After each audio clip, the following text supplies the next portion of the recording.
አዘዋዋሪነት ይፈልጋል።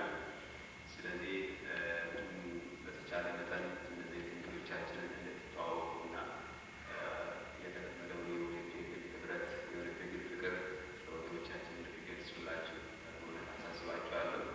እናንተ ደግሞ እንግዶች ሆናችሁ የመጣችሁ በተከራከሩ ወገኖች ጥግ ይዛችሁ አትቆሙ። ሰው አውቀኝ ሆን ብዙ ሰላም አይልም አትበሉ፣ ዝሩ ታጭዳላችሁ። አሜን። መንፈሳዊ ግን ለሰው የሚዘራው ያጭዳል። እግዚአብሔር ቃል እናንተ ለሰዎች ከደወላችሁ ሰው ይልክላችኋል። አትጠብቁ።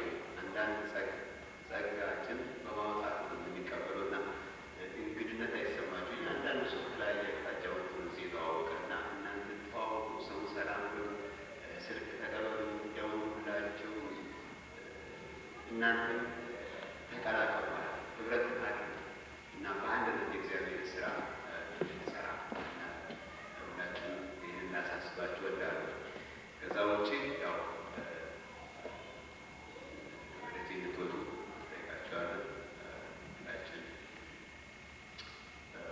እንነሳና እንቆማለን። እስኪ አንድ ዙራ ብንዘምር አንድነት በመንፈሱ አንድነት በጌታ መንግስት መዝሙር አብረን እንዘምራለን።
እግዚአብሔር እንደዚህ ህዝቡን ያበዛል ድሪም ያደረገ ዛሬ ግን እግዚአብሔር ህዝቡን ከተለያየ አቅጣጫ እያመጣ እኛ ጋር ህብረት እንዲያደርግ በተለይም ደግሞ ውጭ ቤተክርስቲያን ድኖ ወደዚህ ከተማ የሚመጡ ሰዎች እንዳይጠፉ እግዚአብሔር መጸለያ ስላደረጋል እግዚአብሔር የተመሰገነ ይሁን።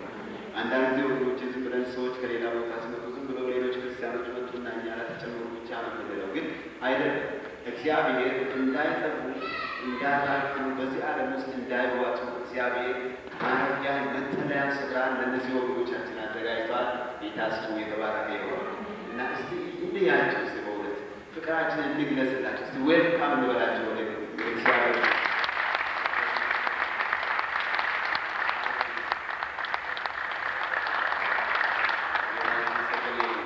አንድ ቃል አነብላችኋለሁ። እዚህ በዚህ ጉባኤ ፊት ለቆማችሁ ለወንድሞቼ እና ለይዞቼ ቆላስይስ ምዕራፍ 4 ቁጥር 5 ላይ ያለው ክፍል ነው የሚሆነው። ዘመኑን እየዋጃችሁ በውጭ ባሉት ዘንድ በጥበብ ተመላለሱ፣ ለእያንዳንዱ እንዴት ልትመልሱ እንደሚገባችሁ ታውቁ ዘንድ ንግግራችሁ ጊዜ በጨው እንደተቀመመ በጸጋ ይሁን ይላል። ዘመኑን እየዋጃችሁ በውጭ ባሉት ዘንድ በጥበብ ተመላለሱ። የምሰጣችሁ መልእክት ይሄ ነው። ብዙ ነገር አብረን ተነጋግረናል። ነገር ግን ዛሬ በዚህ ጉባኤ ቤት ለእናንተ ልሰጣችሁ የሚፈልገው ነገር ቢኖር በውጭ ባሉት ዘንድ በጥበብ ተመላለሱ ይላል። የእናንተ የክርስትና ሕይወታችሁ መንፈሳዊ ውስጣዊ ፍሬያችሁ የምታየው ቁጥቋጦ በቤተ ክርስቲያን ብቻ አይደለም፣ ወይም ደግሞ በቤተ ክርስቲያን ሊስት ላይ ስላላችሁ አይደለም። ነገር ግን የእናንተ ማንነት የምታየው በየቦታ በየስራ ቦታ በየትምህርት ቤቱ በምትሉበት ስፍራ ሁሉ ነው። ዛሬ የዚህ ቤተ ክርስቲያን አባል አድርገን ስንቀበላችሁ ይህም ቤተ ክርስቲያን በምትሉበት ስፍራ ፕሬዘንት ታደርጋላችሁ፣ ትወክላላችሁ ማለት ነው። ቤተ ክርስቲያንን ትወክላላችሁ። የሚያዩት ሁሉ የዛ ቤተ ክርስቲያን አባሎች የዛ ቤተ ክርስቲያን አማኞች ናቸው ይሏቸዋል። ከዚህ ጋር ደግሞ የሚያዩት የክርስቶስ ነገር በእናንተ ሕይወት ውስጥ ይፈልጋል። ወደዚህ ከተማ ስትመጡ፣ ወደዚህ ምድር ስትመጡ እግዚአብሔር ለራሳችሁ ብቻ እንድትኖሩ ሳይሆን ለእርሱም እንድትኖሩ ለእርሱም ደግሞ ልትኖሩ የምትችሉ የክርስቶስን ሕይወት በየስፍራ በምትኖሩበት ጊዜ ነው። ስለዚህ ባላችሁበት ስፍራ ሁሉ እናንተ ክርስቶስን እየወከላችሁ ቤተ ክርስቲያንን እየወከላችሁ እንደምትኖሩ ላሳስባችሁ እወዳለሁ። ዘመኑን እየዋጃችሁ በውጭ ባሉ ዘንድ በጥበብ ተመላለሱ ይላል። ስለዚህ ቴክስት ለውላችሁ ያለው በዚህ አባልን ለመሆን በሞላችሁ ፎርም ላይ የተጻፈ ነገር አለ። ይህንን ካነበብኩኝ በኋላ እግዚአብሔር የሚሰጠኝ ጸጋ ይህንን አደርጋለሁ ብሎና አብረን እንጸልያለን። አንድ ከቅዱሳን ወንድሞችና እህቶች ጋር በፍቅር ጌታን እግዚአብሔር ይመስገን። ሁላችን ልጆቻችን ወደ ወገኖቻችን ዘረጋን እንጸልይላቸዋለን። ሃሌሉያ። እግዚአብሔር አምላካችንና መድኃኒታችን ሆይ ስለነዚህ ወንድሞቻችንና እህቶቻችን በጌታ በኢየሱስ ክርስቶስ ስም ክብር ሁሉ ለአንተ ይሁን። ጌታ እግዚአብሔር ሆይ አንተ ሕዝብን የምታበዛ አምላክ ነህ። እግዚአብሔር ሆይ ለዚህ ቤተ ክርስቲያን ከዘመናት በፊት የገባህን ቃል ጌታ ሆይ እየፈጸምህ ስለሆነ እናመሰግናለን። እግዚአብሔር ሆይ ሕዝብን እያበዛ ከድንበር እያሳለፍክ እያበረታ እግዚአብሔር ሆይ ያንተ ሥራ በመካከላችን በታላቅ ኃይል ይሠራ ዘንድ ሰራዊቶችን ከተለያየ ስፍራ ወደዚህ ቦታ እያመጣ ስለሆነ እናመሰግናለን። የመከሩ ጌታ መከሩ ብዙ ነው። እግዚአብሔር አምላክ ሆይ እነሆ ወደ መከሩ እንድልክ የመከሩን ጌታ ሰራተኞችን እንድልክ ጠይቅ ተብሎ ተጽፏልና እነሆ እግዚአብሔር አምላካችን ሆይ እነዚህ ወገኖቻችን ዛሬ በዚህ ቤተ ክርስቲያን ላይ በአባልነት መጨመር ብቻ ሳይሆን እግዚአብሔር አምላክ ሆይ ታላቁን መከር እግዚአብሔር ሆይ ታላቁን ስራ እንዲሰሩ ጌታ ሆይ ወደዚያ መጥታችኋልና እናመሰግናለን። ጌታ ሆይ በእያንዳንዳቸው ውስጥ ስላለ ጸጋ እግዚአብሔር ሆይ በእነሱም ደግሞ ልትሰራ ስላለህ ነገር ጌታ ሆይ እናመሰግናለን። ጌታ ሆይ በጌታ በኢየሱስ ክርስቶስም እነዚህን ወገኖቻችንን ጌታ ሆይ እንድትቀባቸው ለክብርህ እንድትለያቸው ኃያል ሥራውን እንድታደርጋቸው በኢየሱስ ክርስቶስ ስም እንጸልያለን። እግዚአብሔር ሆይ በዚህ ጉባኤ መካከል ሲኖሩ ደግሞ እንዴት እንደምኖሩ እንዴት እንደሚወጡ እንደሚገቡ እግዚአብሔር አምላክ ሆይ ከአንተ ዘንድ የሆነ ጥበብና ማስተዋል እግዚአብሔር አምላክ ሆይ እነሆ ፍቅርን፣ ትዕግስትን እግዚአብሔር ሆይ እንድታበዛላቸው በጌታ በኢየሱስ ክርስቶስ ስም የመንፈስ ፍሬ ጌታ በእያንዳንዳቸው ሕይወት ውስጥ እንድትጸባረቅ ጌታ በኢየሱስ ክርስቶስ ስም እንጸልያለን። እግዚአብሔር አምላክ ሆይ እነሆ ጌታ ሆይ አንተ እንዲኖሩ ካዘጋጀህላቸው እግዚአብሔር ሆይ የበረከት ሙላት ጎሎ እንዳይመላለሱ እግዚአብሔር አምላክ ሆይ የጠላት ሥራ የኃጢአት ሥራ እግዚአብሔር ሆይ የአጋንንት ስውር አሰራር ሕይወታቸውን እንዳይነካ በኢየሱስ ክርስቶስ ስም የተጋረዱ እንዲሆኑ እንጸልያለን።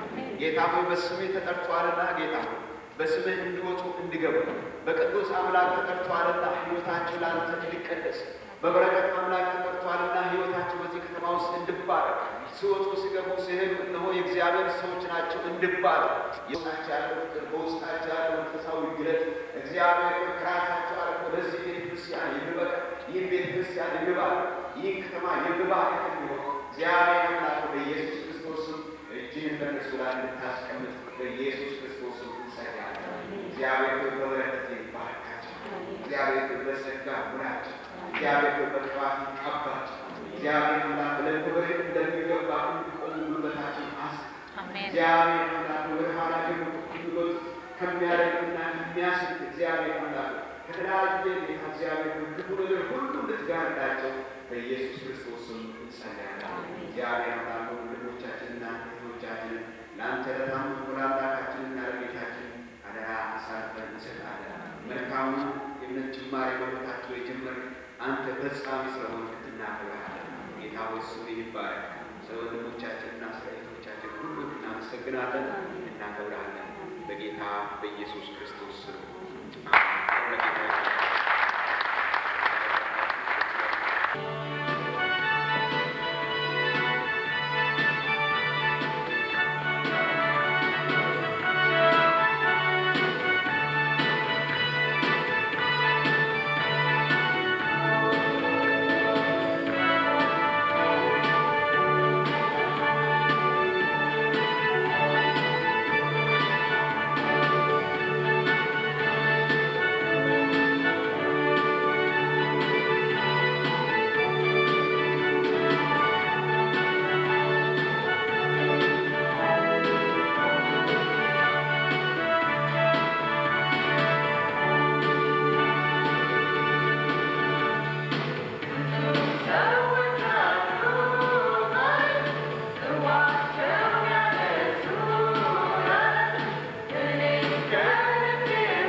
አመልካለሁ። ሬፓንዳን ሴንቴሪ ቦሻ ፐሪዳና ማስቲያ ኦ ሃሌሉያ ኤቴከፔሪያና ማስታ ጸጋችሁን በእናንተ ላይ አፈሳለሁ፣ ሞገስን በእናንተ ላይ አደርጋለሁ። ከዚህ የተነሳ በጨለማ ያለ ቢመጣል ፈውስን በቤት ያደርጋል ይላል የሠራዊት ጌታ እግዚአብሔር። ኦሪያራ ማስታፓዲናና ቶሬ ቤከሌራ ሳንተሪ ረቦሸቲሪያራ ባስቲያ ትደነቃላችሁ ይላል የሠራዊት ጌታ እግዚአብሔር። ስራውን የምሰራውን እኔ ነኝ። በእናንተ ላይ ያለው ሞገስ በጨለማ ያለው ሕዝብ ይመለከታል፣ ይመጣል፣ ይጠጋል፣ መጠጊያ ትሆናላችሁ። በከተማ ያለውን ሕዝብ እግዚአብሔር እኔ ከምሰራው የተነሳ ወደ ቤቴ ይመጣል ይላል የሠራዊት ጌታ እግዚአብሔር። ሮሼ ለደበዲና ሳታዳና ኮቴሬ መስቲያ ኦ ሃሌሉያ እናንተ ምንም አትሰሩም ይላል የሠራዊት ጌታ እግዚአብሔር። እኔ ከማፈሰው ሞገስ የተነሳ ጸጋ የተነሳ ሕዝቤን ይሰበስባል ይላል የሠራዊት ጌታ እግዚአብሔር። ሮሼ ፔዲናና ቶሬ ከላማሳ ፕሬኔሞሲ ሃሌሉያ ጂሰስ ስም ይባረክ። ሃሌሉያ ሃሌሉያ ኤሴ ፓራማና ማሴ ኬቶሪያና ማሴ ሃሌሉያ ኦሬ ካናማሴ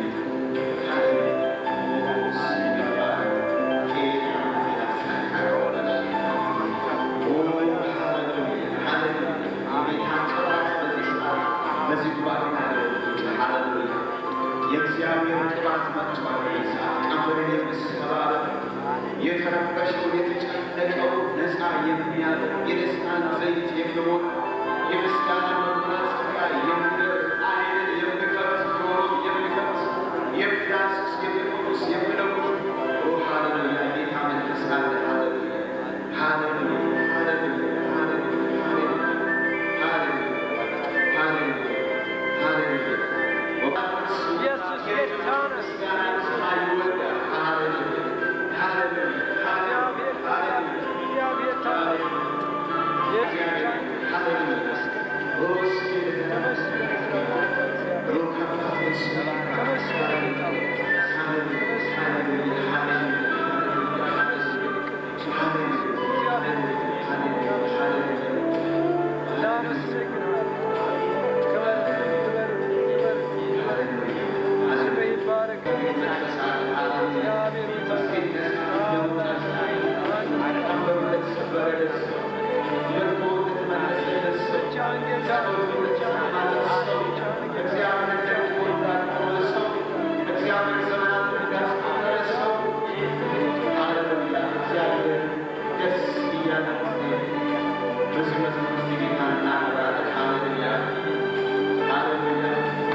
ቦታ በኢየሱስ ክርስቶስ ስም የተመታ ይሁን። በናዝሬቱ በኢየሱስ ክርስቶስ እግዚአብሔር አምላክ በስውር እግዚአብሔር አምላክ የቅዱሳንን ሕይወት የሚወጋ ነገር ቢኖር በናዝሬቱ በኢየሱስ ክርስቶስ ስም የወደቀ ይሁን። በናዝሬቱ በኢየሱስ ክርስቶስ ስም የሚገራገር ኃይል በኢየሱስ ስም በዚህ ሰዓት የወደቀ ይሁን። እግዚአብሔር ሆይ ሰዎች ቀና ብለው አንተን ያመልኩ፣ ቀና ብለው አንተን ያገልግሉ። እግዚአብሔር ሆይ በነፃነት ሕይወቱ ይገቡ ዘንድ እግዚአብሔር ሆይ በነፃነት መንፈስ ጌታ ነፃ በሚያደርገው መንፈስ ቀንበርን በሚሰጥ እስራትን ሁሉ በመፍታት በመንፈስ ቅዱስ ኃይል እግዚአብሔር ሆይ ለእያንዳንዱ ነፍስ ነፃነት በዚህ ሰዓት ሆን ዘንድ ጸልያለሁ። እግዚአብሔር አምላክ እጅግ በመልካምነት በእያንዳንዳችን ላይ በዚህ ሰዓት ትሆን። እግዚአብሔር ሆይ ልጆችሽ ከእግዚአብሔር የተማሩ ይሆናሉ፣ የልጆችሽም ሰላም ብዙ ይሆናል ተብሎ ተጽፏል። ጌታ ሆይ በዚህ ሰዓት ጌታ ሆይ ቃል ደጅ ከፍተህ አንተ እንድታስተምረን በኢየሱስ ክርስቶስ ስም በዚህ ሰዓት እንጸልያለን። እግዚአብሔር ሆይ ጊዜውና ሰዓቱን ሁሉ አንተ ተረከብ። ጌታ ሆይ በዚህ በፊት የቆመ ሕዝብ በዚህ ቦታም ደግሞ ቃል ለመናገር የቆመ ባሪያ እግዚአብሔር ሆይ በዚህ ሰዓት እንድትገናኘን በጌታ በኢየሱስ ክርስቶስ ስም እንጸልያለን። በኢየሱስ ክርስቶስ አሜን። ጌታ ይባርካችሁ። ችሏል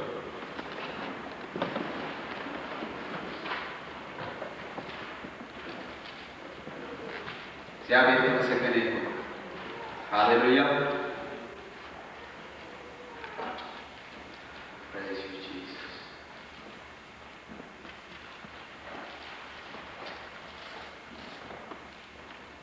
የዮሐንስ ወንጌል ምዕራፍ 15 ያለውን አብረን እናነባለን። የዮሐንስ ወንጌል ምዕራፍ 15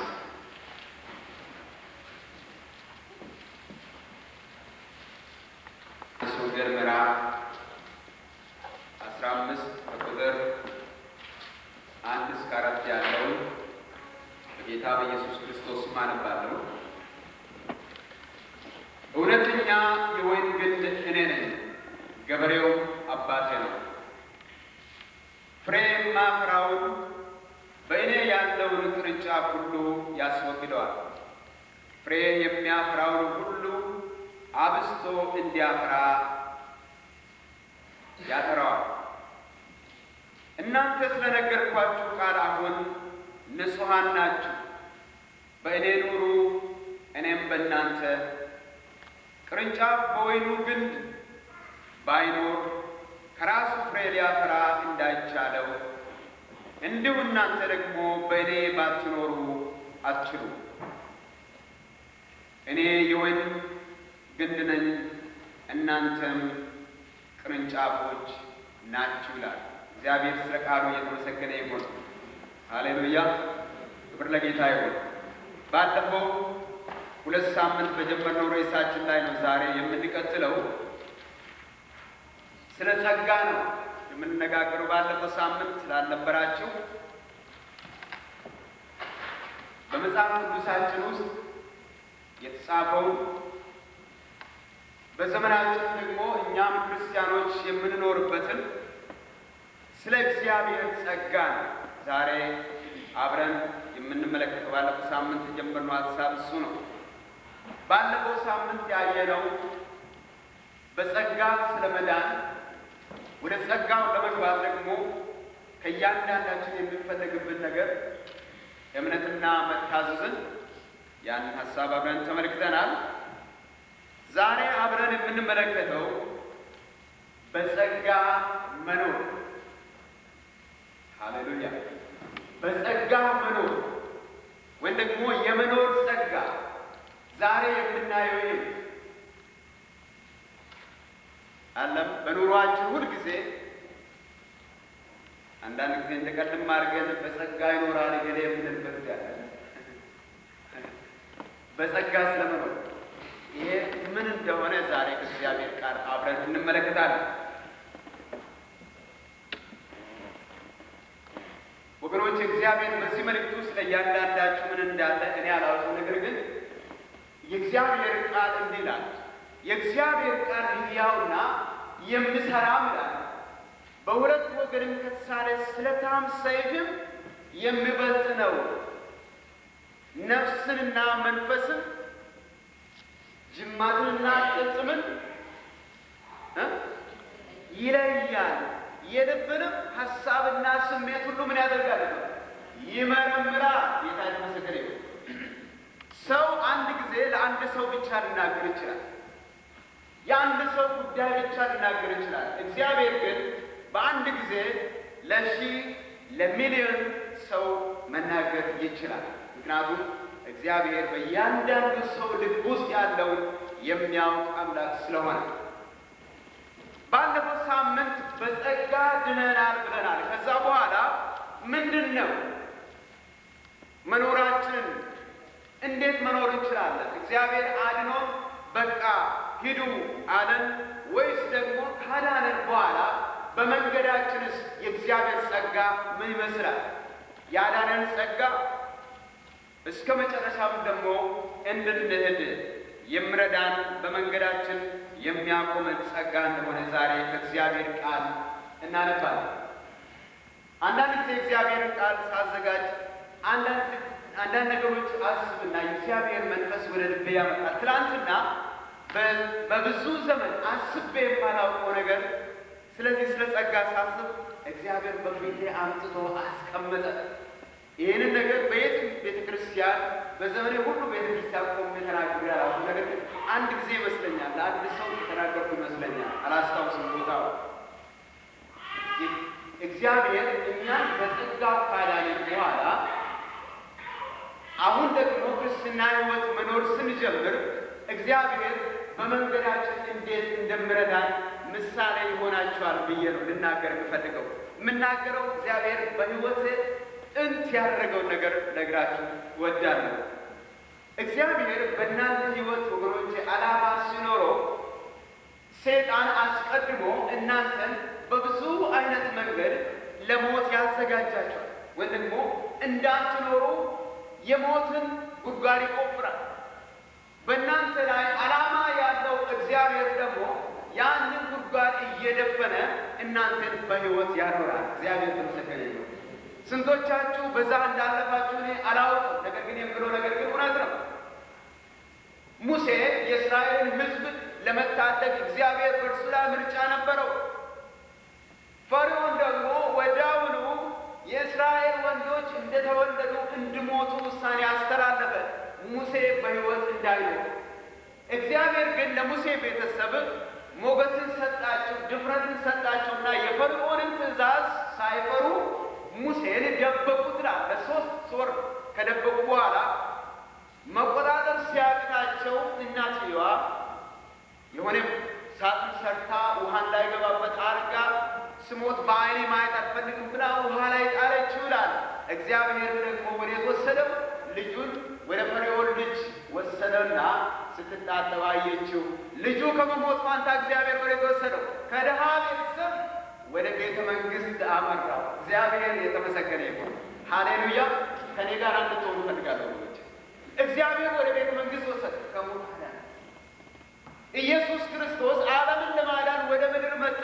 ሰይጣን ወንጌልን ሰብኮ በመጨረሻ ላይ እንደ ሙሉ ሰው ሕይወቱን ለሰው ሁሉ እንዳይሰጥ አስቀድሞ ነገሮችን ፋሲሊቴት አደረገ። እነዛ ሰብአ ሰገል ኢየሱስን ፍለጋ ወደ በረቱ ሲሄዱ ቄሳር ወንድሙ ሄሮድስ አገኛቸው። ንጉሥ ይወለዳል የሚባል ወሬ ከሰማ በኋላ ያለ እኔ ንጉሥ ማን አለ?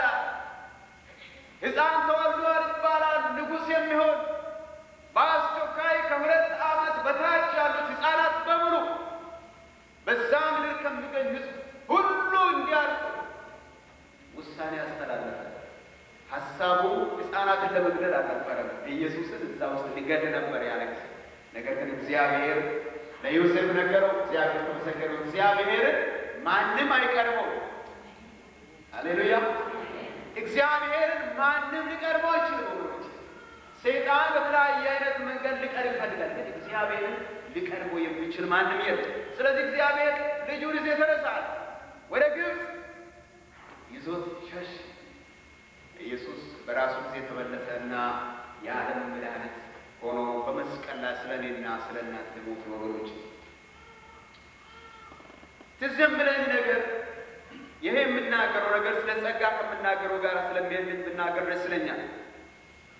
ቤተሰቦች በጣም ከድሃ ቤተሰብ ነበር የተወለድኩና ብዙ ጊዜ ራስን የምረዳው እኔ ነኝ። አንድ ወቅት ግን አንድ ሩቅ የሆነ ቦታ ስራ ፍለጋ ሄድኩኝና ከኔ በእድሜ ከበለጡ ሰዎች ጋር ሄጄ ያን ስራ ሰርቼ ስመለስ ወደ ቤተሰቦቼ በጣም ለመለስ ወደ 50 እና 60 ኪሎ ሜትር በእግር መሄድ ነበረብኝ እና መንገድ ስንሄድ ራበን፣ የምንበላ ነገር ጠፋ እና ጎረምሳዎቹ ብርቱዎቹ ምን አሉ? እኛን የሚረዳን ጉልበት የሚሆንልን ይሄ በመንገድ ዳር የሚሸጥ አስካሪ መጠጥ አለ፣ ካትካላ የሚባለው ስሙ ረሳችኋል። እና ይሸጡ ነበርና እሱ ለሰው ጉልበት ሰጣልና መጠጣት አለብን። ሁሉም ጠጥ፣ እኔም በአቅሜ ጠጣሁ እሱ ጋር። ከዛ በኋላ በቃ መራመድ ሲጀምሩ እኔም መራመድ ጀመርኩኝ። ከአንድ ሰዓት በኋላ መወላገር ጀመርኩ። እነሱ ጥሎ ብዙ ሀገር ሄደዋል። አንደኛ ሌሊቱን በሙሉ ስንል ነበር የደከመው፣ ጠዋት ነበር የጠጣነው።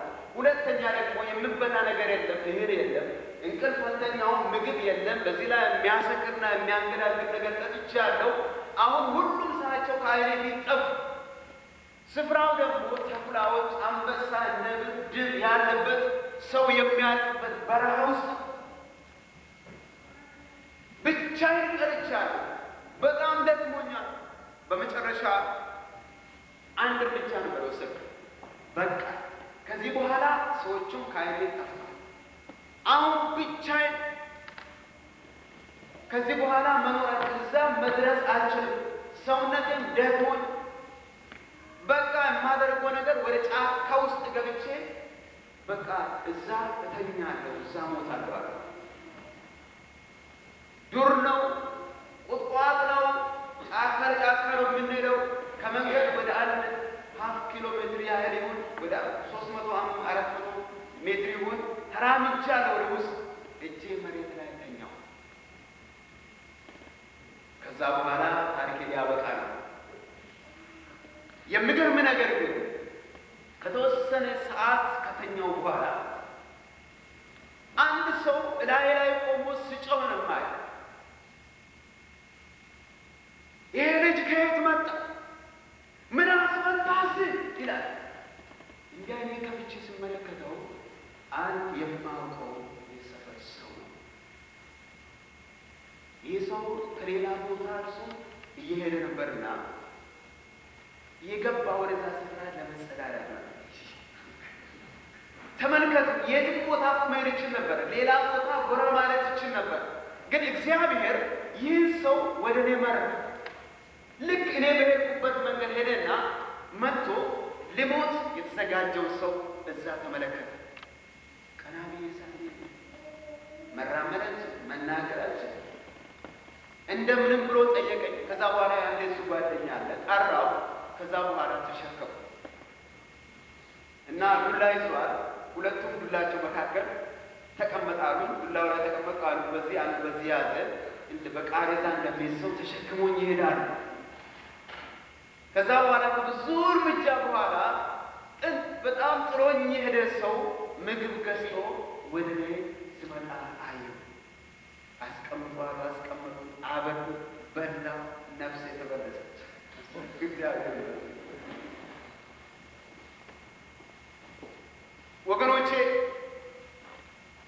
እኔና እናንተ በመንፈሳዊ ሕይወታችን ከዚህ የተለየ ታሪክ አልነበረ። የእግዚአብሔር ቃል ሙታን ሳላችሁ እግዚአብሔር በምሕረቱ ባለጠጋ ስለሆነ ከወደደ ከታላቅ ፍቅሩም የተነሳ ብሎ ይናገር። በጸጋው አዳናችሁ ይላል።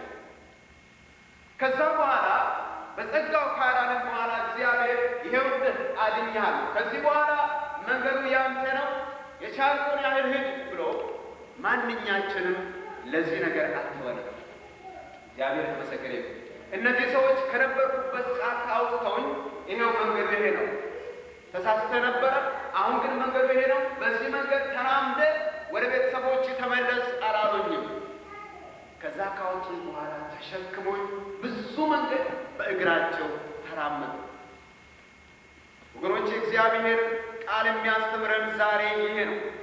እኔና እናንተን ክርስቲያን ያሰኘን በጸጋው መዳናችን ብቻ ሳይሆን ዛሬ መውጣታችንና መግባታችን በጸጋው ስለሆነ ብቻ ነው። እግዚአብሔር የተመሰገነ ይሁን። የእግዚአብሔር ቃል ማንም እንዳይመካ ይህ ከሥራ አይደለም ይላል። አንዳንዶቻችን ዓመታቶችን አሳልፈናል። ምናልባት 20 ዓመት፣ 25 ዓመት፣ 30 ዓመት፣ 10 ዓመት፣ 5 ዓመት፣ 3 ዓመት፣ 2 ዓመት፣ 6 ወር እነዚህ ጉዞዎቻችን ሁሉ ከእግዚአብሔር ጸጋ እየተነሳ ነው ከጊዜ ወደ ጊዜ እየተራመድን እዚህ የደረስን እንጂ በማንኛችንም ውስጥ ልዩ ነገር ሆኖ አይደለም። የራሳችን የሆነ ብርታት ኖሮ አይደለም። ዛሬ በዚህ ጸጋ እንድንደገፍ ነው የምፈልገው። የእግዚአብሔር ቃል ስለሚያስተምር በዚህ ጸጋ እንድንደገፍ ያስፈልጋል። ምክንያቱም ያለዚህ ጸጋ ወገኖቼ ክርስትና ሕይወታችን ሊዘልቅ አይችልም። ፈጽሞ ከጸጋው ተለይተን ወይም ደግሞ እኛው ራሳችን በራሳችን መንፈሳዊ ሕይወታችንን እንደምናካሄድ አድርገን ራሳችን ልንቆጥር አይገባል። እውነት ነው፣ እንደ አንድ ክርስቲያን እንጸልያለን። እውነት ነው፣ እንደ አንድ ክርስቲያን የእግዚአብሔርን ነገር ለማወቅ መትጋት አለብን። ብዙ ነገሮች የሚቻለንን ነገር ማድረግ አለብን ጤናማ መንፈሳዊ ሕይወት ለመኖር። ነገር ግን ከዛ ሁሉ እየበለጠ ግን እኛን የሚያቆመን፣ እኛን የሚያመላልሰን፣ እኛን በሕይወት እንድንኖር የሚያደርገን እኔና እናንተ የእግዚአብሔር ጸጋ እንደሆነ እንድናውቀው ያስፈልጋል። የእግዚአብሔር ጸጋ፣ እግዚአብሔር የተመሰገነ ይሁን። ጆን ስቶት የተባለ ሰው ብዙዎቻችሁ ታውቁ ይሆናል። ብዙ መጽሐፍ የሚጽፍ ሰው ነው። በጣም የታወቀ ሰው ነው። አንድ ጊዜ በቴሌቪዥን ኢንተርቪው ላይ ይጠየቅ ነበርና ክርስትና ምንድን ነው ብሎ ጠየቁት። ክርስትና ምንድን ነው? እንዴት ትገልጻለህ ብሎ ሲጠየቅ ክርስትና ማለት ክርስቶስ ኢየሱስ በእኛ ሕይወት ኖሮ በእኛ ሕይወት የሚገለጽ ነገር ነው። ክርስቶስ በእኛ ከመኖሩ የተነሳ እኛ የምንኖረው ኑሮ ይህም ደግሞ ጸጋ ነው።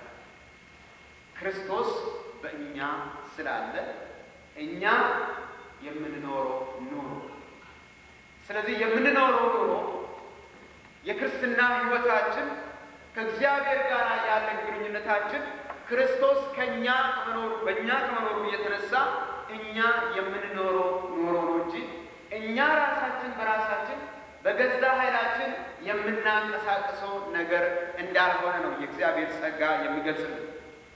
ገላትያ ምዕራፍ 2 ላይ ቁጥር 20 ላይ ጳውሎስ እንዲህ ይላል፣ ከክርስቶስ ጋር ተሰቅያለሁ፣ እኔ አሁን ሕያው ሆኜ አልኖርም፣ ክርስቶስ ግን በእኔ ይኖራል። አሁን የምኖረው ኑሮ በወደደኝና ስለ እኔ ራሱን በሰጠው በእግዚአብሔር ልጅ ባለኝ የምኖረው እምነት፣ በእርሱ ባለኝነት የምኖረው ኑሮ። ስለዚህ የእግዚአብሔርን ጸጋ አልጥልም ይላል። እግዚአብሔር የተመሰገነ። ክርስቶስ በእኔ ይኖራል። እኔ ሕያው አይደለሁም። አሁን እኔ ሞቻለሁ። የእኔ ታሪክ ተለውጧል። የእኔ እኔነት ሞቷል። አሁን በእኔ ውስጥ የሚኖር፣ አሁን በእኔ ውስጥ የሚንቀሳቀስ ኢየሱስ ክርስቶስ ነው። ሃሌሉያ! ጌታ የተመሰገነ። ወገኖች ክርስትና አንድ ክርስቲያን ልዩ የሚያደርገው ይሄ ነው። እኔና እናንተ ክርስቲያን ያሰኘን ክርስቶስ በእኛ ስላለ ነው እንጂ ቤተ ክርስቲያን ስለምንመጣ ስለምናገለግለው ወይም ደግሞ መንፈሳዊ ቋንቋ ስለምንናገረ ወይም ደግሞ ሌላ ውጫዊ የሃይማኖት ስራ ስለምናደርገው አይደለም። ግን ክርስቶስ በእኛ ስለምኖር ነው። ይታደሰከሪው። ስለዚህ መዳናችን በእርሱ ጸጋ እንደሆነ ሁሉ ክርስትና ሕይወታችን መኖር የምንችለው አሁንም በእግዚአብሔር ጸጋ ነው። እግዚአብሔር ይመስገን። አንዳንድ ጊዜ እኛው ራሳችን መንፈሳዊ ሕይወታችን የምናንቀሳቀስ ይመስለናል። ይመስለናል። በተለይ በመንፈሳዊ ሕይወታችን ጋል ስንል ሞቅ ስንል ሌሎች ሰዎች ስናያቸው ከመንፈሳዊ ሕይወታችን ስታንዳርድ ወደ ታች የወረዱ ሲመስለን እኛ ራሳችን ስናየው ቶፕ ሌቨል በቃ መንፈሳዊነታችን በጣም የተመሰከረለት መስሎ ሲታየን የዛን ጊዜ ይህ የእግዚአብሔር ጸጋ ነገር እንደውም አይገባል። እንደ እውነቱ ለመናገር ከሆነ እንደውም ብዙ ጊዜ የሚቀለን ነገር መኮነን ነው። ሌሎችን መኮነን በጣም ይቀለናል። ለዚህ ነው በጣም ጥንቃቄ ማድረግ የሚገባ ነገሮች የሚገባን መቼ ነው? የእግዚአብሔር ጸጋ ያ ሁሉ ይታይ የነበረው ነገር ሁሉ ከቦታው ተወስዶ ስሜቱ ሁሉ ሄዶ ወደ ታች ወርደን የወደቅን ስመስለን በቃ መንፈሳዊ ነገራችን ድሮ የነበረው ያ እሳቱ አሁን ስናውቅ ሲጠፋ ያ የነበረውን የአገልግሎት ዚላችን ወይም ደግሞ መሻታችን ከውስጣችን የተወሰደ ሲመስል እንደው ፈንጠር ብለን ስንዘምር የነበር ሰዎች አሁን እንደው ቢያንቀሳቀሱን የማንንቀሳቀስ መስለን እንደው ስንቆም ሁሉን ነገር የቀሰቀሰ ሲመስለን በዛ ሁሉ ውስጥ ግን ደግሞ የእግዚአብሔር ፍቅር ሳይለወጥ ሲቀር እግዚአብሔር ደርሶ እዛ ሁኔታ ውስጥ ስነካል እግዚአብሔር ሆይ ስለ ጸጋ አመሰግናለሁ ማለት እንጀምራለን። ክብር ለጌታ። ስንቶች በዛ እንዳለፋችሁ አላውቅም። እኔ ግን በዛ ብዙ ጊዜ አልፌያለሁ። ባለፈው ጊዜ ተናገርኩ መሰለኝ። አንድ ጊዜ በመንፈሳዊ ሕይወቴ በጣም ሞቅ አለኝ። በጣም በቃ አንዳንድ ጊዜ አለ ምን እንሰራለን ምድር ላይ የሚያሰኝ ነገር እንድል እንጂ አለ ጌታ እኮ መጥቶ ቢወስደን በኃይል የምጸልዩ ሰዎች ማጋጥሞኛል። አንድ ጊዜ ውስንን ጌታ እግዚአብሔር ሆይ ይበቃናል፣ አሁን መሄድ አለብን። ከግለት የተነሳ በቃ ይሄ መንፈሳዊ ነገር ሳይቀዘቅዝ ሳናቀዘቅዘው እንድንል የዛን ጊዜ ሌላ ሰው ድካም አይገባል። በየጊዜው ደብዳቤ ወደ ቤተ ክርስቲያን እየላከ ጸልዩልኝ የሚባል ሰው ነበር ብያቸዋል። ወንድም አማሬ ጸሎት ቦታ ይመጣል። ወንድም አማሬ ለጸሎት ግን የሆነ ብጣሽ ወረቀት ልክና ደክሞኛል እባካችሁ ጸልዩልኝ። በየጊዜው ስለ አማሬ እንጸልያለን። አማሬ ደክሟልና ጸልዩለት ይባላል። የድካሙ ቦታ አይታወቅም። አንዳንድ ጊዜ ሰዎች በድካማቸው ውስጥ ራሳቸው መሰንበት ይፈልጋሉ። ግን እግዚአብሔር ራሱ ኃይል አለውና በራሱ ጊዜ እግዚአብሔር ይጎበኘኛል። ግን ጸልዩልኝ ነው። ይህ ድካም እንደሆነ አናውቅም። ምን እያደረገ እንደሆነ አናውቅም። ቀን እንጂ ሌሊት አናየው። ምን እየሰራ እንደሆነ አናውቅም። ድካሙ በሕይወቱ ብዙ ነው። ወንድም አማረ አንድ ጊዜ ከእኛ ጋር እግዚአብሔርን የሚያመልክ እየመሰለ የኮሙኒዝም መንግስት በኃይል እንትን እያለ ሲመጣ ሌላ ጊዜ ታጥቆ መሳሪያ ይዞ አየር ባይናችን ሄዷል። ውስጡ አያችሁ፣ በአካል ህብረት ማድረግ ይቻላል። ነገር ግን በመንፈስ ግን ሌላ ቦታ መሆን ይቻላል። ይህ ሰው ጸልዩ ላለ አንድ ጊዜ በጣም ተናደርኩኝና ሁለተኛ ይህ ጸሎት ቤት እዚህ ቦታ እንዳታመጡ አልኳቸው። አንደኛ እሱ ራሱ ለምን አይጸልይ? ሁለተኛ እሱ ራሱ ለምን እዚህ ቦታ አይገኝ? ይሄ ዝም ብሎ እኛን ጊዜያችንን ያጠፋል አልኳቸው። እግዚአብሔር ለሚሰማው ጸሎት እስቲ አስብ። ሰሚው እኮ እግዚአብሔር። እኔ መጸለይ ነበረብኝ። በእርግጥ በራሳቸው የሚጫወቱ ሰዎች እንደ ልባቸው ፈቃድ እየተራመዱ ነገር ግን ቤተ ክርስቲያንን ጸልዩን የሚሉ ሰዎች መምከር ያስፈልገናል። አንድ ሰው ራስህ ና ማለት አለበት። ሆኖም ግን በሁኔታ በነበሩ ጊዜ ግን እኔ በጣም ጋር ያለ ሁኔታ ውስጥ ስላለሁ በቃ መጸለይ የለብን ለዚህ ሰው እግዚአብሔር ከፈለገ ያስበው። ግን አንድ ጊዜ ነው ጸሎት ለሰው እንደሚያስፈልገው ያወቅሁ። አንድ ጊዜ ነው በእውነት መንፈሳዊ ሕይወታችን ከእግዚአብሔር ጸጋ የተነሳ ነው የምንኖረው እንጂ ከእኛ ሙቀታ እንዳልሆነ የገባኝ አንድ ወቅት ነበር። ሳላውቀው ክንፍ እንደተወሰደበት አሞራ መብረር አቃተኝ። አሞራ ይበራል፣ ግን በእግሩ የሚሄድ አሞራ ካያችሁ ምን ነው የምትሉ? እንዳይበርም እንዴት ላላቸው እንዲህ አይነት ሁኔታ በሕይወት የመጡ የሰራሁትን ኃጢአት አላስታውስ ንስሐ ገባበታለሁ የምለው ነገር ምንም የምታይ ነገር የለም። ምናልባት ለአማሬን መጸለይ ጋር ሆነ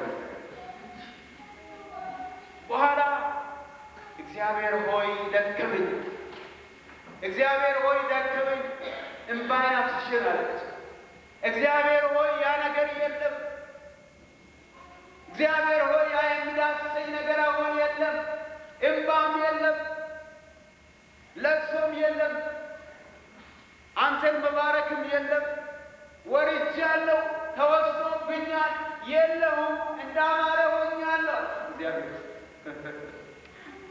እግዚአብሔር ግን መሐሪ አምላክ ነው። እግዚአብሔር ተመሰገነ ይሁን። አሜን አሜን ማለት ነው አትባል። እግዚአብሔር መሐሪ አምላክ ሃሌሉያ። እግዚአብሔር ግን ወገኖቼ ይሄንን ሊያስተምረን ስለፈለገ ስነካኛ ይሁን እንደ እግዚአብሔር ይሄን ያህል ቅርብ ነን እንዳለ በሚሆነው ነገር ሁሉ ውስጥ የእግዚአብሔር ማንነት እንረዳለን። ጥሩ ነው ሁልጊዜ እግዚአብሔር ኃይሉን ቢሰጠን ቅባቱን ቢያፈስልን ሁልጊዜ ከፍታ ላይ ብንኖር በጣም ደስ ይላል። ግን አንዳንድ ጊዜ ግን ወገኖች በዓለም ውስጥ ስለምንኖር በብዙ ፈተና በየዕለቱ ስለምንከበብ ሳናውቀው ኃጢአትን እግራችንን ስለምጠል ወገኖች አንዳንድ ጊዜ የሌለ ይመስለናል። ልምዳችን ይወሰድብናል። ድካም ይሰማናል። በዛ ውስጥ ግን የእግዚአብሔር ጸጋ እንድናውቅ ያስፈልጋል። እግዚአብሔር ይመስገን። ያ እጅ አሁንም አለ። እግዚአብሔር ይመስገን። ያ የሚደግፍ የሚሸከም እጅ አሁንም እየመራ ወደዛ ስፍራ ያደርሰናል። ጌታ የተመሰገነ ይሁን። ጸጋ ይህን ያህል በሕይወታችን አስፈላጊ ከሆነ ወገኖቼ የመጀመሪያው ነገር እኔና እናንተ እንድናውቀው የሚያስፈልገው የዚህ የጸጋ እውቀት ራሱ አስፈላጊ።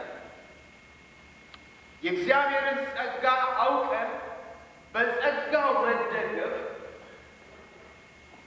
ከአንድ ክርስቲያን የሚፈለግ ነገር፣ በጸጋው መደገፍ፣ እውነቱን ማወቅ። እውነቱን ካላወቅ ነው የእግዚአብሔር ጸጋ እንዳለ፣ የእግዚአብሔር ምሕረት እንዳለ፣ የእግዚአብሔር ፍቅር ሁልጊዜ በቦታ እንዳለ የማናውቅ ከሆነ በቀላሉ ስፍራችን ለቀን ለጠላት እጅ እንሰጣለን። የእግዚአብሔር ጸጋ በምንልበት ጊዜ ወገኖች ባለፈው ጊዜ እኛ አጠፌታውን መመለስ የማንችል ከእግዚአብሔር የሆነ እንዲሁ ነፃ የሆነ ስጦታ፣ የእግዚአብሔር የሆነ ጉብኝነት፣ የእግዚአብሔር ምሕረት፣ የእግዚአብሔር እርዳታ ከሰማይ የሚመጣ ረድኤት ነው ለክርስቲያን፣ በተለይ በክርስትና ኑሯችን ውስጥ ይህ እግዚአብሔር ለእኛ እንደጠበቀልን ሁልጊዜ በዘመናችን ሁሉ እግዚአብሔር በምሕረቱ በቸርነቱ በፍቅሩ እየተሸከመን ወደ ቤቱ እስኪያደርሰን ድረስ እግዚአብሔር ተስፋ እንደሰጠን ካላወቅ በቀላሉ መንፈሳዊ ሕይወት እኛው ራሳችን እንኖር ነበረ። አሁን ግን በቃ እኔ አቁሜያለሁ፣ ደክሜያለሁ፣ ስለዚህ ክርስትና ሕይወት ከዛሬ ጀምሬ አቁሜያለሁ ማለት ይመጣል። አንድ ጊዜ አንድ ወንድም እንዳለ አንድ ጊዜ በሕይወቱ የሆነ ኃጢአት እንዳለ አወቀና ይታገላል። መንፈሳዊ ነገር ጋር ከኃጢአቱም ጋር ይታገላል። የእግዚአብሔር የሆነ ነገር ለመውሰድ ፈለገና ጸለየ። መልስ የለም። እግዚአብሔር መልስ ሰጠው። አንዳንድ ጸሎት ይዘገያል፣ እግዚአብሔር በራሱ ጊዜ ይመልሳል። ግን አንድ ጊዜ መጣና ወንድሞች ሆይ ጸልዩና አሰናብቱኛል፣ ወደ ዓለም እሄዳለሁ፣ ጸልያችሁ አሰናብቱ። ብጸልይ መልስ የለም፣ እግዚአብሔርም አላሰበኝም፣ መንፈሳዊ ነገር ሳሩ ምንም ብቁ ሆኖ አላገኘሁትም፣ ስለዚህ ጸልያችሁ አሰናብቱኛል። አንዳንድ ጊዜ እንደዚህ ሊሆን ይችላል። የምናውቀው ምንድን ነው? ዮሐንስ ወንጌል ምዕራፍ 3 ቁጥር 31 ላይ እውነትንም ታውቃላችሁ፣ እውነትም አርነት ያወጣችሁ። እውነትን ታውቃላችሁ፣ እውነትም አርነትን ያወጣችኋል። በመንገዳችን የሚመጡ ነገሮች ሊኖሩ ይችላል። የሚያሳስት ነገር፣ እውነት የሚመስል ነገር፣ እውነት የሚመስል ትምህርት በተለይ በጌታ ነገር አዲሶች የሆን ብንኖር ወይም ደግሞ በእግዚአብሔር ቤት ውስጥ ሰንብተን ሆነው በመንፈሳዊ ነገራችን አሁንም ምንም እድገት ያላሳየን ብንኖር እግዚአብሔር ዛሬ ለእናንተ ለሁላችን የሚፈልገው እውነትን እንድናውቅ ነው። ያ የእግዚአብሔር እውነት ነው አርነት የሚያወጣ። ማንኛችንም እውነት ካወቅን በእውነት መንገድ ላይ እንራመዳለን። በአውቶቡስ የምንለን ደግሞ መንገድ ተከትለን መኪና የምንነዳ በየትኛው መንገድ ተከትለን ብንል ወደ ቤታችን እንደምንደርስ እናውቃለን። በስንት ቁጥር አውቶቡስ ብትሳፈሩ መኖሪያ ቤታችሁ እንደምትሄዱ ታውቃላችሁ። ይህ እውቀት እያላችሁ ሌላ ሰው መጥቶ ያንቺ ቤት ያንተ ቤት እኮ ወደዛ የሚሄድ አውቶቡስ ይሄኛው ሳይሆን ይሄ ነው ብሎ ብላችሁ ትቀበላላችሁ ወይ? እርግጠኛ ነኝ እንደማትቀበሉ። አይን እያያችሁ እውነቱን እያወቃችሁ እሺ አንተ ባልከኝ እውነት ከሆነ በዚህ ሄዳለሁ ብላችሁ የምትሳፈሩ ከሆነ እውነቱን አላወቃችሁ። እውነት ክርስቶስ ነው። የእግዚአብሔር ቃል ነው የምናገረው። ጌታችን ኢየሱስ ክርስቶስ እኔ እውነት ነኝ፣ እኔ ሕይወት ነኝ፣ እኔ መንገድ ነኝ አለ። ነገር ግን እዚህ ቦታ ላይ የምናገረው እውነት እኔና እናንተ እንድንኖርበት የተሰጠን የጸጋውን እውነት እንድናውቅ ያስፈልጋል። ብዙ ጊዜ ወደ ጌታ ሰዎች ከመጡ በኋላ በሕይወታችሁ አንድ ኃጢአት ቢመጣ ወይም ደግሞ አንድ ኃጢአት ቢሰሩ ወዲያውኑ ሁለት ድምፅ ይሰማሉ። አንደኛው ድምፅ የክስ ድምፅ ነው። ከሳሽ ማን ነው? እግዚአብሔር ቃል እንደምናገር ዲያብሎስ ከሳሽ፣ ሐሰት የምናገር የሐሰት አባት ስናገር ከራሱ ፈጥሮ የምናገር የምለው ዲያብሎስ። ስለዚህ ለክስ አለ ሁልጊዜ። ይሄ አዲስ ክርስቲያን መሆን አያስፈልግም። እዚህ ቦታ ያለን እያንዳንዳችን ቀን በቀን እንከሰሳለን። የእግዚአብሔርን ቅዱሳን መክሰስ የሰይጣን የዲያብሎስ ስራ ነው። በብሉይ ኪዳንም ሆነ በአዲስ ኪዳን ሁልጊዜ ይቆማል። ሲቆም እንዳውም በግራ በኩል አይቆም። የት ነው የሚቆመው? በቀኝ በኩል ቆመ ይላል እግዚአብሔር። ካህኑ የእግዚአብሔር ሰው ኢያሱ በእግዚአብሔር ፊት እድፋም ልብስ ለብሶ ቆሞ ነበር ይላል እግዚአብሔር ቃል ዘካርያስ ምዕራፍ 3። በዚያን ጊዜ ደግሞ ሰይጣን በቀኙ ቆሞ ነበር ይላል። ሊያዝናና አይደለም ግን ልከሰው። አንተ እኮ በእግዚአብሔር ፊት መቆም አትችልም። አንተ እኮ ካህን ግን ኃጢአት ሰርተሃል፣ እድፋም ልብስ ለብሰሃል፣ ካህን መልበስ የማይገባውን ልብስ ለብሰሃል። ስለዚህ አትቁም እያለ ነው እንጂ ቁም እያለ ነው እግዚአብሔር። እግዚአብሔር ቃል ግን ምንድን ነው ያለው? እግዚአብሔር ይገሥጻል። እግዚአብሔር ተመሰገነ። ይህ ከእሳት የተነጠቀ ትንታግ ነው አለው እግዚአብሔር። ይህ ልጠቀምበት ከሞት ያወጣሁት አገልጋይ ነው። ስለዚህ ልቀቅስታል። የድፋሙን ልብስ ከላዩ ላይ አንሱት፣ ነጭ ልብስ አልብሱት፣ በራሱ ላይ ጥምጣም አድርጉለታል። እግዚአብሔር የተመሰገነ ይሁን።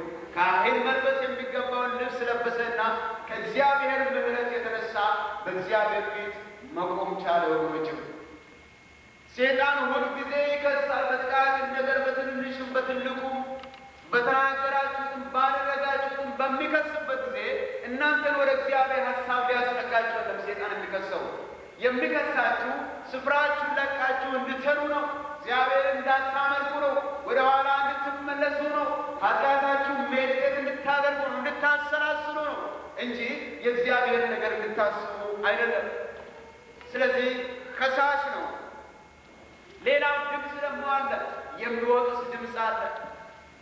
ተመለስ የሚል ያ የመንፈስ ቅዱስ ድምፅ ሰዎች ወደ እግዚአብሔር እንዲመለሱ የሚያደርግ የእግዚአብሔርን ምሕረት እንዲያስቡ የሚያደርግ የእግዚአብሔርን ጸጋ እንዲያስቡ የሚያደርግ ሰዎች ስለ ኃጢአት እንዲጸጸቱና ወደ እግዚአብሔር ፊታቸውን እንዲመለሱ የሚሰማ ድምፅ አለ። እርሱም የጌታ መንፈስ ቅዱስ ድምፅ ነው። እግዚአብሔር የተመሰገነ ይሁን። ስለዚህ ወገኖቼ የእግዚአብሔር ጸጋ የእግዚአብሔር ምሕረት የኃጢአት ላይሰንስ ሰዎች ጸጋው ብዙ ነው፣ ምሕረቱ ብዙ ነው እያሉ በኃጢአት እንዲቀጥሉ አይደለም። እንደዛ እያደረጉ የሚቀጥሉ ሰዎች መጨረሻ ላይ ልባቸው እየደነደነ ኃጢአት በሕይወታቸው ላይ እየተከመረ ከእግዚአብሔር ጸጋ ተለይተው ኃጢአተኛ ሆነው ይኖራሉ። የተረገመ ኑሮ መኖር ይጀምራሉ። የሰይጣንን ፈቃድ መፈጸም ይጀምራሉ። የዓለምን ነገር መለማመድ ይጀምራሉ። ከዛ በኋላ መጨረሻ ላይ ሰይጣን ሁሉ ነገር ከእጃቸው ከጨረሰ በኋላ ባዶ ካደረጋቸው በኋላ ጥሏቸው ይሄዳል። ተስፋ የላቸውም። ጌታንም ትተዋል። ከእግዚአብሔር ቤት ተለይተዋል። ከእግዚአብሔር ነገር ርቋል። በዚህ በኩል የሰይጣንን ፈቃድ ጨርሰዋል። መጨረሻ ላይ የምታያቸው ሕይወት አይደለም፣ ሞት ነው የምታያቸው። ነገር ግን ወገኖቼ የእግዚአብሔር ምሕረት ግን እንዳለ ግን እንድንገነዘብ ያስፈልጋል። ምሕረቱ የኃጢአት ፈቃድ ባይሆን ለኃጢአት ላይሰንስ ባይሆን የእግዚአብሔር ምሕረት የእግዚአብሔር ጸጋ ሰዎች ወደ እግዚአብሔር እንዲመጡ ይረዳል። እግዚአብሔር በጸጋው ይደግፋቸዋል። ወደ እግዚአብሔር እንዲመለሱ እግዚአብሔር ረድኤት ይሆናቸዋል፣ ጉልበት ይሆናቸዋል። እኔ ወደ እግዚአብሔር እመለሳለሁ እንዲሉ እግዚአብሔር ያደርጋል። ጌታ የተመሰገነ ይሁን። ስለዚህ ይህ እንዳለ እንድናውቅ ያስፈልጋል።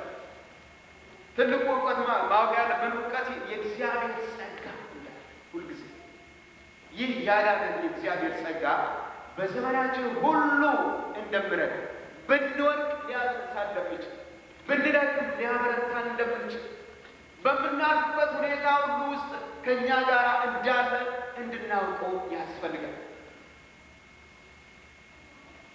ስንቶቻችሁ እንዳነበባችሁ አላውቅም። ይሄ ፉትፕሪንት የምለው ጽሑፍ የእግር አሻራ አንድ የእግዚአብሔር ሰው በአንድ ሌሊት ተኝቶ ትልቅ ራእይ ይመለከታል። የምመለከተው ጌታ ከጎኑ ስራመድና እሱም ከጌታ ጋር ስራመድ ነበር ያለ ነበረው። በጣም ደስ ብሎት ጌታ እጁን ይዞ ከጌታ ጋር እየተራመደ በመጨረሻ ላይ ግን በራእዩ ምን ይመለከታል? ዞር ብሎ ሲያይ የአንድ ሰው እግር ብቻ ይመለከታል። ቅድም ሲመለከት የነበረው የሁለት ሰው እግር ነበር። አሁን ግን የአንድ ሰው እግር ብቻ በዛ አሸዋ ቢች ላይ ይመለከታል እና በልቡ ምን አሰበ? ጌታ ከኔ ጋራ እንደሚሆን ቃል ገብቶልኝ ነበር። አሁን ግን ብቻዬን ስሄድ ነው ያየሁት። ጌታ ወዴት ነው? በተለይም ደግሞ በዚህ በማልኩበት ሁኔታ ውስጥ ጌታ ወዴት ነው እባክህ? እግዚአብሔር ጌታ ግን ተናገረው።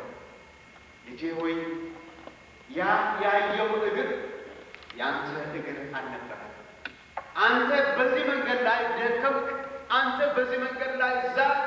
አንተ በደከምክ ጊዜና በዛን ጊዜ አንተን ከፍ አድርጌ ተሸክሜ ነው እግሮቼ ናቸው እንጂ ያንተ እግር አልነበረም ማለት። እግዚአብሔር የተመሰገነ ይሁን።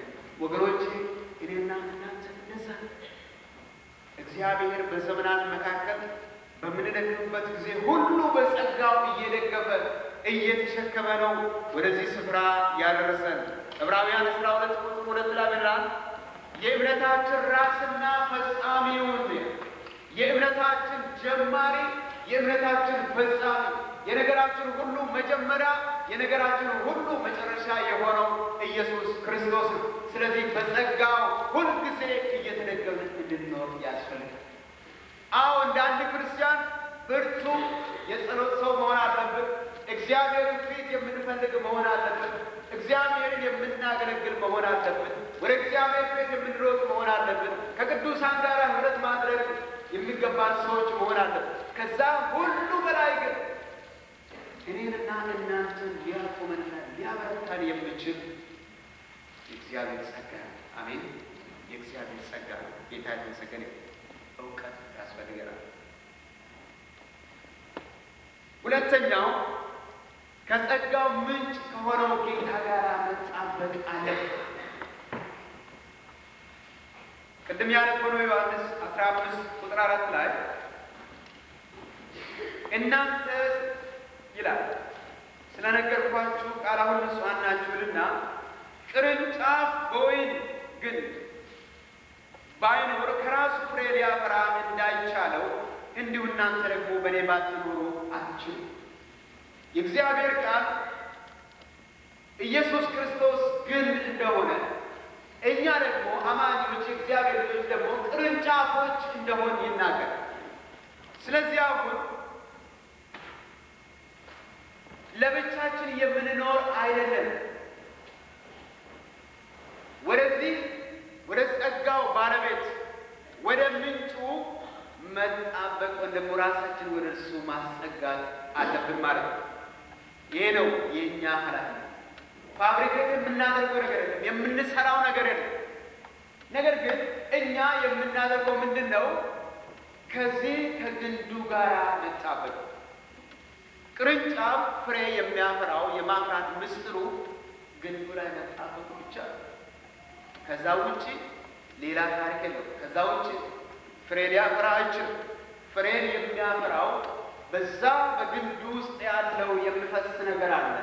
በባዮሎጂ እንደምንማረው አንድ የሆነ ነገር ወደ ላይ፣ አንዱ ወደ ታች ይመጣል። አንዱ ካርቦሃይድሬት ከፀሐይ ብርሃን እየተቀበለ በአረንጓዴ ቅጠሎች ውስጥ ምግቡን እየሰራ ወደ ታች የሚያመጣ፣ ሌላ ደግሞ ሚኔራሉን ከውሃ ውስጥ ከመሬት ውስጥ እየጎተተ የሚያመጣ የሚያገናኝ ነገር አለ። ከዛ የተነሳ ምግቦች ይሰራሉ። ቅርንጫፍ ከግንዱ ከተጣበቀ ያንን ምግብ ከዛ እየወሰደ ፍሬን ይሰጣል። ነገር ግን ከግንዱ ጋር ካልተጣበቀ ግን ምንድን ነው የሚሆነው? እግዚአብሔር ቃል እንደምናገሩ ይደርቃል ነው። ስለዚህ ወደ ውጭም ይጣላል ብሎ ነው የምናገረው። ስለዚህ የጸጋ ባለቤት በሆነው በጌታ ከእርሱ ጋር እንድንጣበቅ ያስፈልገናል ማለት ነው። መዝሙር 1 ቁጥር 2-3 ላይ ስትመለከቱ በእግዚአብሔር ነገር ደስ ስለምላቸው ይናገርና እነዚህ በወንዝ ዳር እንደተተከለ ዛፍ ነው ይላል። በወንዝ ዳር የተተከለ ዛፍ ቃሉ ሲናገር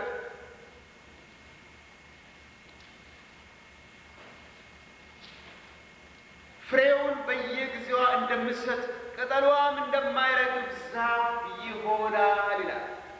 ስለዚህ የመንፈሳዊ ሕይወታችን ልምላሜ ከግንዱ ጋር ሲጣበቅ ከዛ የሚያገኘው ነገር እኛን የለመለመ መንፈሳዊ ሕይወት እንድኖር ያደርጋል። ምንም ጥያቄ እኛ ምንም የምናደርገው ነገር የለም። የምናደርገው ነገር በዚህ በጸጋው ጌታ ላይ ራሳችንን መጣል፣ የጸጋ ምንጭ ወደ ሆነው የኃይል ሁሉ ምንጭ ወደ ሆነው ወደ ምረዳን ጌታ ዘወትር እንድንሮጥ ያስፈልጋል። ወደ እሱ እንድንሮጥ ያስፈልጋል። ለዚህ ነው ወገኖቼ እንደ አንድ ክርስቲያን ቤተ ክርስቲያን ከሳምንት ሳምንት የተለያየ ማሳሰቢያ ለእናንተ የምናሳስበው ለዚህ ከእግዚአብሔር ነገር ጋር እንድንጣበቅ፣ ፍሬ እንድናፈራ፣ ፍሬያችንን እንድበዛ፣ ሌሎችን መድረስ እንድንችል። ዛሬ ችግሩ በዚህ ዘመን ሌሎች መድረስ ያቃተን ለምንድን ነው? ሌሎች ከኛ ፍሬ ማየት ያቃታቸው ለምንድን ነው? ችግር አለብን። ችግሩ ከግንዱ ጋር እንደሚገባ እንጣበቅም። ከግንዱ የሚመጣውን ነገር እንደሚገባ አንወስድም። ከዚህ የተነሳ ምናልባት ብንጣበቅም ደግሞ ለሰርቫይቫል ለመኖር ቅጠል ብቻ አለ፣ ቅርንጫፉ አልሞተም፣ ቅጠልም አለበት፣ ግን ፍሬ ያፈራል። አንዳንድ ዛፍ ላይ ታችኋል፣ ቅርንጫፍ አለ፣ ቅጠል አለው፣ ምንም ነገር አለ። አንዳንድ ቅርንጫፍ የሚያደርገው ነገር ፈጽሞ አይደለም፣ ግን አለ፣ ቅጠል ነው። እግዚአብሔር እንደዚህ አይነት ሕይወት እንድንኖር አይፈልግም። አሜን ትላላችሁ? ፍሬ ያለው የበዛ ሰዎች ሲያዩት ፍሬ የሚያዩበት፣ በእውነት ይቺ ሴት የእግዚአብሔር ሰው ናት፣ በእውነት ይህ ሰው የእግዚአብሔር ሰው ነው። ሰዎች ከፍሬ የፍሬ ጉዳይ ነው። የይሁዳ መልኩ ጉዳይ አይደለም። የዝማሬ ጉዳይ አይደለም። የአገልግሎት ጉዳይ አይደለም። የፍሬ ጉዳይ ነው። እዚህ ቦታ ብዙ ነገር ማድረግ ይችላል። ብዙ መዘመር ይችላል። ብዙ ማሸብሸብ እንችላለን። ብዙ ማድረግ እንችላለን። ብዙ ማገልገል እንችላለን። ብዙ ነገር እግዚአብሔር ይመስገን ብዙ ማድረግ እንችላለን። አሁን ከሆነው በላይ መሆንም እንችላለን። ግን ያ እኔና እናንተ አይደለም። ያ እኔና እናንተ ለጎረቤቶቻችን፣ ለአካባቢያችን እንድንደርስ የምንሆን ሰው አድርገን። ያ ባለፈው ሳምንት ብያቸዋል። ኤክስፕሬሽን ነው፣ መግለጫ ነው። እግዚአብሔር እንደምንወድ እግዚአብሔር እንደወደደን እርሱን ለማክበር በፊቱ የምንዘምረው ዝማሬ ነው እንጂ ያ ፍሬ አይደለም። ፍሬ የምታየው ወንድሜና እህቴ ነገ ሰኞ፣ ማክሰኞ፣ ሮብ፣ ሐሙስ፣ ዓርብ፣ ቅዳሜ እስከ እሑድ 24 ሰዓት 7 ቀን በሙሉ ፍሬ ይፈለግብናል። ስራ ቦታችን ያሉ ሰዎች ፍሬ ይፈልጋሉ። በእውነት ይሄ የምትለው ክርስትና እንደ ጌሌ ከሆነ ጥሩ ነው፣ እፈልጋለሁ። የሰላም ሰዎች ሲመለከቱ፣ የፍቅር ሰዎች ሲመለከቱ፣ ትዕግስት የተሞሉ ሰዎችን ሲያዩ በዚች ሴት ውስጥ በዚህ ሰው ውስጥ አንድ ነገር አለ የሚያሰኝ ነገር፣ ሰላማችሁን እንድናፍቁ ፍቅራችሁን እንድናፍቁ የሚያደርግ ቸርነታችሁ የራሳችሁን አልፋችሁ ሌላም ስትረዱ ሲያዩ ወገኖቼ አንድ ነገር እያሳያቸው ነው። ኢየሱስ ክርስቶስ በእናንተ ሕይወት ለነሱ እየታየ ነው። እግዚአብሔር ተመሰገነ። ያ ከጎደለ ግን ወገኖቼ የጌታን ስም የምናሰድብ እንሆናለን። አዎ ቅጠላል፣ አዎ ቅርንጫፍ፣ አዎ አልደረግንም፣ አዎ ገበሬው አውጥቶ ወደ ውጭ አልጣለም፣ ቅጠላ አለው ግን ፍሬ የለም። ወገኖቼ እግዚአብሔር በእውነት ከዚህ አይነት መርገም ያድነን፣ የፍሬ ሰዎች ያድርገን። መጣበቅ በቃ ሰው ከጌታ ጋር ተጣበቀ ምንም አዋጅ አስፈልግ ይታወቅ እንኳን ክርስቲያን በዓለም ያሉ ሰዎች እንዲሁ ያውቃል። አንድ ነገር አለ። የእግዚአብሔር ነገር ሰው ውስጥ ሲገባ ያ ሰው ከጌታ ነገር ጋር ተጣብቆ ሲኖር አንድ ነገር አለ።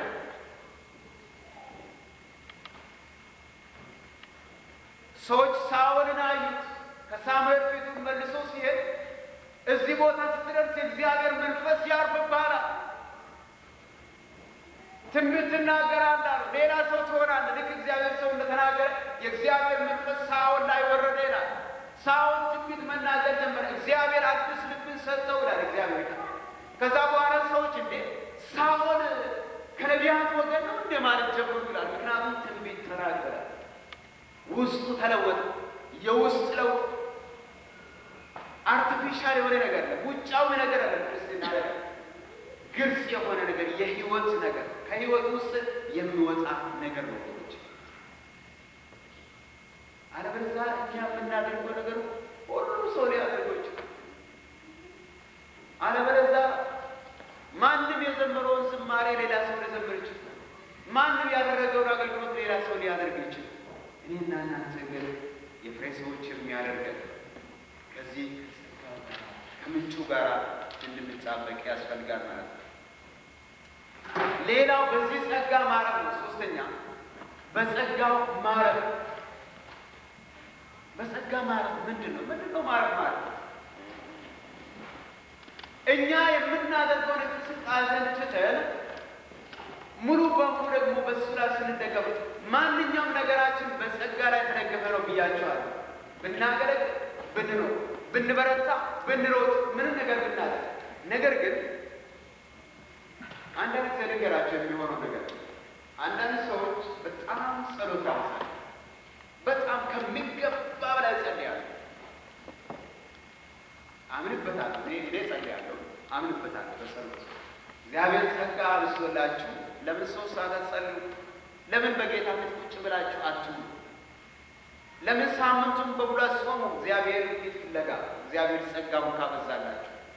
ነገር ግን ያ የምናደርገው መንፈሳዊ እንቅስቃሴያችን ቶታሊ በዛ ላይ የምናሳርፍ ከሆነ ምንም የሚያጠራጥር ነገር የለም ወገኖቼ። በቀላሉ መሳት እንችላለን። በቀላሉ ወደ ሌላ ነገር ውስጥ መግባት እንችላለን። አኖ ረጅም ጸሎት ጥሩ አይደለም ማለት ነው ልትኖር አይደለም እያልኳቸው ነገር ከጸጋው የተለየ አድርገን ስናስበው ማለት ነው።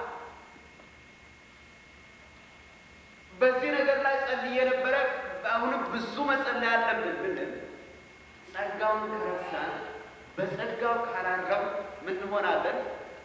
መንፈሳዊ ነገራችን እኛ ራሳችን ወደ ስራ ውስጥ እየገባል፣ ወደ ሃይማኖት ስርዓት ውስጥ እየገባል ነው። ኢየሱስ ክርስቶስ እኛን ሲያድነን ከሃይማኖት ስርዓት ነፃ ያወጣል። አሜን። ከሃይማኖት ስርዓት ነፃ፣ እሱን እንድናመልከው በፊቱ እንድንሆን። ለዛ ግን ፊቱን መፈለግ አለብን። በጸጋው ማለፍ የምለው ነገር አንድ ነገር ምሳሌ መጠቀም መሰለኝ። ስንቶቻችሁ ከአሁን በፊት ሞኝ ጥያቄ ነው የምጠይቃቸው፣ ስንቶቻችሁ በአውሮፕላን ሄዳችሁ? አንተ እንዳታወቅቻቸው 11 ውቅያኖስን በምን አቋረጥ ነው? ኦኬ። ስንቶቻችሁ በራቸው? ስንቶቻችሁ በራቸው?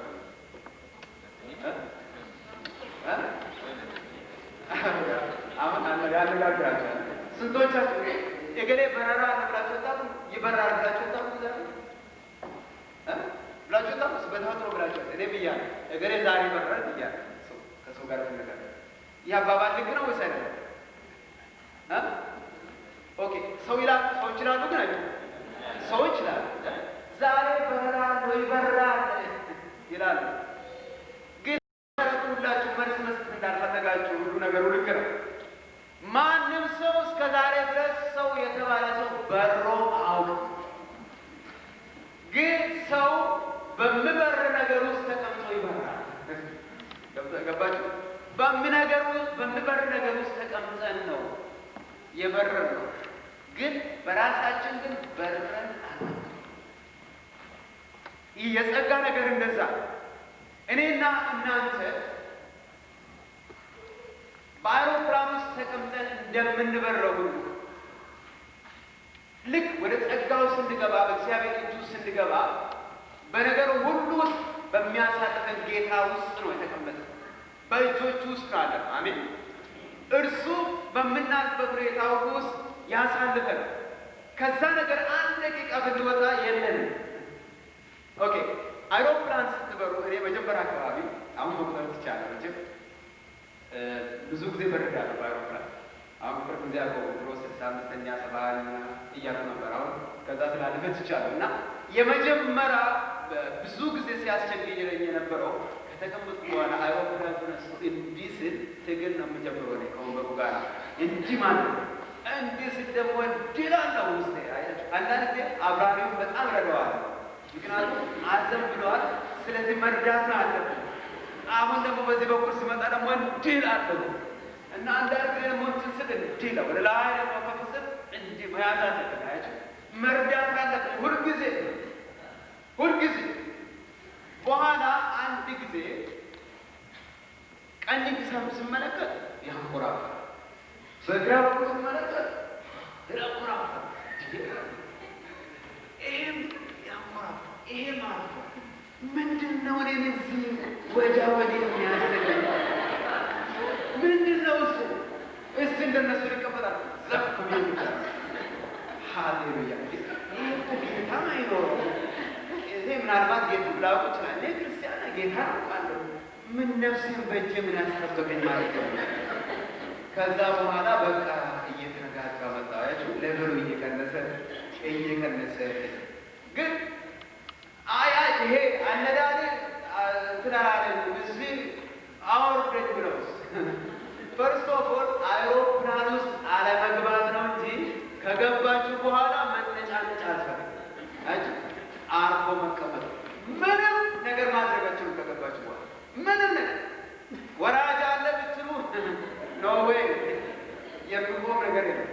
በሩም አይከፈትም፣ ተቆልፏል፣ ተዘግቷል። ኦንሊ ቲንግ ማድረግ የሚገባል ልባችንን አሳረፈ፣ ከተቻለ መተኛት አለ። በዛ መጽሐፍ እያነበቡ የጥጥታን ጎን ያለው አለ።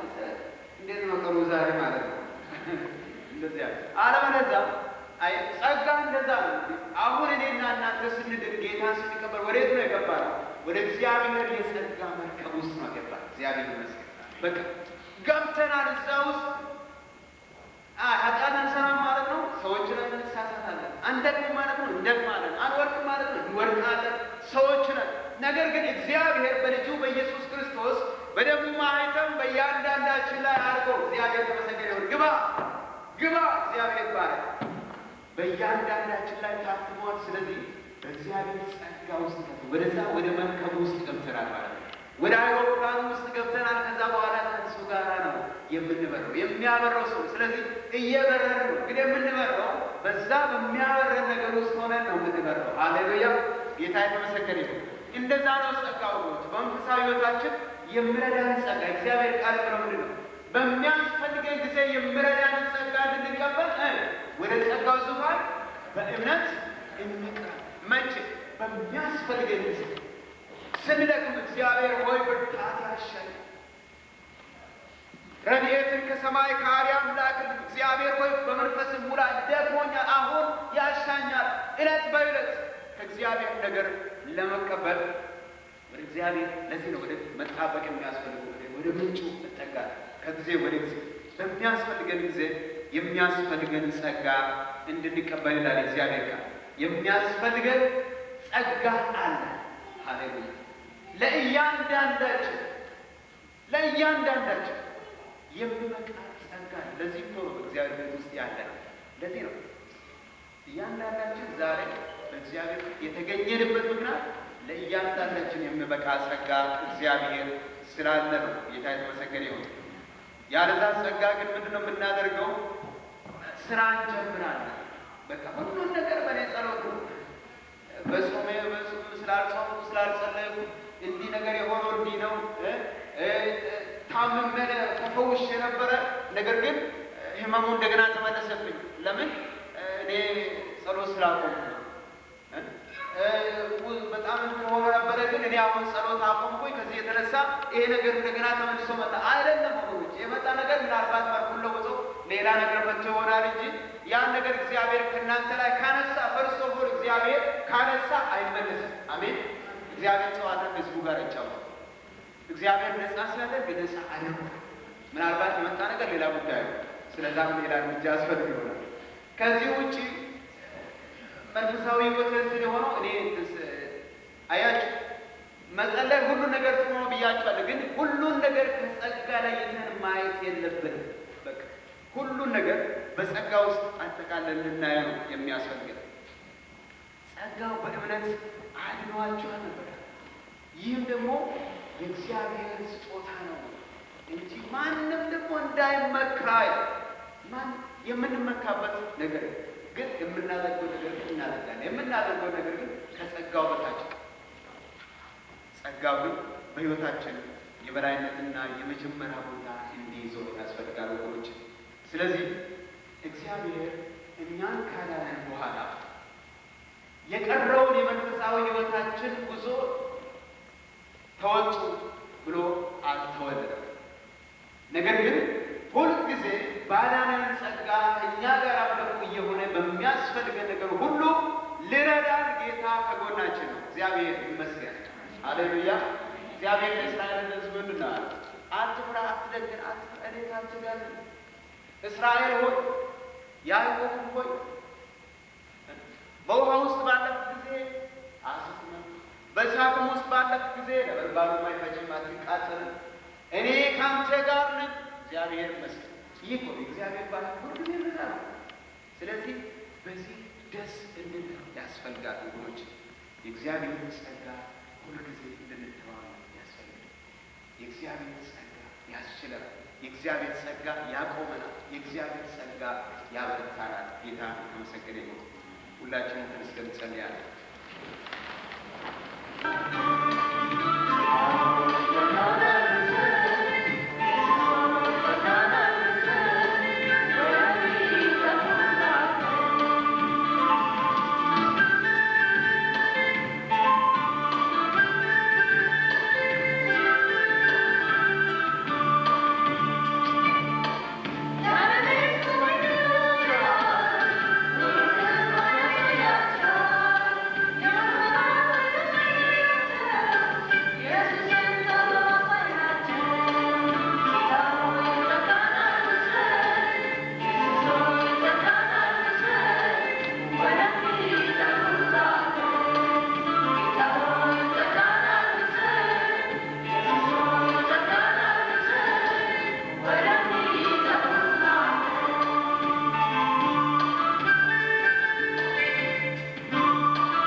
God